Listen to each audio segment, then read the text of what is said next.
नौवां भाव भाग्य अच्छा या बुरा, विरासत लाभ और संबंधित विवाद दोनों सहित प्रसिद्धि या बदनामी, धार्मिक आस्था और नैतिक चरित्र को नियंत्रित करता है। विशेष रूप से जीवन साथी द्वारा जाना जाता है। यह विस्तारित परिवार से भी जुड़ता है, जैसे कि ससुराल वाले, चाचा चाची, चचेरे भाई, भतीजी और भतीजे।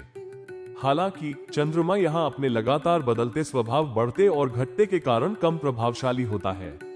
इसकी प्रभावशीलता काफी हद तक 9वें भाव में मौजूद अन्य ग्रहों या राशि के शासक ग्रह की स्थिति और स्थान पर निर्भर करती है। फिर भी इस स्थिति में चंद्रमा गहरी धार्मिक आस्था और भक्ति को बढ़ावा देता है। यह आमतौर पर व्यक्ति को नास्तिक बनने से रोकता है, हालांकि कठिनाइयां कभी कभी उनके विश्वास को हिला सकती है। राशि चाहे जो भी हो, यहाँ चंद्रमा जीवन साथी या परिवार के साथ आध्यात्मिक यात्राओं, विशेष रूप से तीर्थ यात्राओं को प्रोत्साहित करता है। ऐसे व्यक्ति अक्सर दानशील, उदार होते हैं और धार्मिक कारणों का समर्थन करने या धार्मिक संस्थानों के प्रबंधन में शामिल होने के लिए इच्छुक होते हैं। यदि चंद्रमा इस भाव में अकेला हो तो आमतौर पर धार्मिक या धर्मार्थ निधि कुप्रबंधन से संबंधित प्रतिष्ठा को नुकसान नहीं होता है। 9वें भाव में चंद्रमा विस्तारित परिवार के साथ सद्भाव को भी बढ़ावा देता है, भले ही ये रिश्तेदार समान रूप से उत्तरदायी न हो। व्यक्ति आमतौर पर परिवार के सदस्यों के साथ किसी भी अनुचित या रोमांटिक रिश्ते की शुरुआत करने से बचता है, लेकिन अगर कोई और ऐसा करता है तो वे शुरुआती प्रतिरोध के बावजूद अंततः जवाब दे सकते हैं।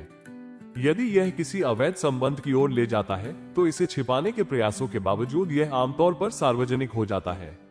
व्यक्ति को थोड़ी शर्म महसूस हो सकती है और संबंध उजागर होने के बाद समाप्त हो जाता है। इसके विपरीत यदि जीवनसाथी अनैतिक व्यवहार करता है तो व्यक्ति इसे अनदेखा कर देता है या बहुत हल्के ढंग से प्रतिक्रिया करता है। 9वें भाव में चंद्रमा वाले लोग माता पिता, शिक्षकों और बड़ों के प्रति सम्मानजनक और मददगार होते हैं, जब तक कि ऐसा न करने का कोई गंभीर कारण न हो। वे अपने या अपने जीवनसाथी के माता पिता के साथ कंजूस नहीं होते हैं और पारिवारिक मामलों में सार्वजनिक राय की तुलना में व्यक्तिगत मूल्यों द्वारा अधिक निर्देशित होते हैं। शिक्षा उनके लिए बहुत महत्व रखती है। भले ही उन्होंने काम करना शुरू कर दिया हो, वे सीखने के लिए प्रतिबद्ध रहते हैं और उन्नत अध्ययन करने के लिए त्याग करने को तैयार रहते हैं। हालांकि वे काम के बारे में शांत दिख सकते हैं, लेकिन जब बात उनकी शिक्षा की आती है तो वे काफी मेहनती होते हैं। उन्हें यात्रा करना पसंद है, चाहे धार्मिक कारणों से, काम के लिए या बस नई जगहों की खोज करने की खुशी के लिए। उन्हें चाचा चाची या ससुराल वालों के साथ संबंधों से लाभ हो सकता है। हालांकि वे निष्पक्षता और सिद्धांत की भावना से अपने माता पिता से, विशेष रूप से अपनी मां से, विशेष रूप से विरासत की मांग या स्वीकार नहीं करेंगे।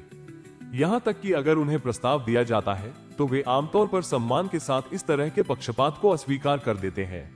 जब तक शुक्र का 9वें घर पर सीधा प्रभाव न हो, ये व्यक्ति खुद को कामुक या समूह यौन गतिविधियों में शामिल नहीं करते हैं और अगर आमंत्रित किया जाता है तो वे विनम्रता से मना कर देते हैं। यदि वे अपने जन्मस्थान या पारिवारिक घर से दूर रहते हैं तो भी वे अपनी विरासत और पैतृक संपत्ति की देखभाल सुनिश्चित करते हैं। साथ ही साथ बुजुर्ग माता पिता या जीवित माता पिता के प्रति जिम्मेदारी भी निभाते हैं।